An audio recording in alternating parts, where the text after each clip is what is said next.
Vi vidste allerede, at det var et værelse ovenpå, som ingen havde set i 40 år.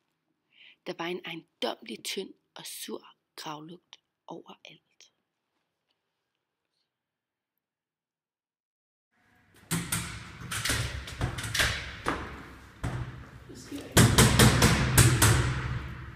Jeg kender ikke koden. Jeg har ingen idé om det, altså. Hvad var det her?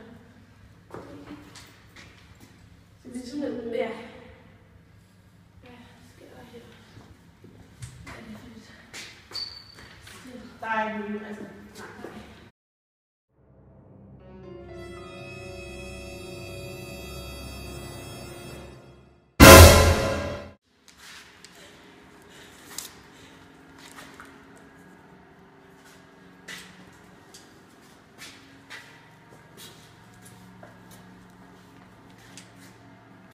Under en stol stod 2 stumme sko.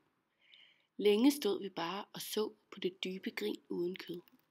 Det legeme havde tydeligt nok engang ligget i omfavnelse, men nu havde den lange søvn, der er længere end kærlighed, ja, som endda kan sejre over kærlighedens karikatur, gjort det til henrej.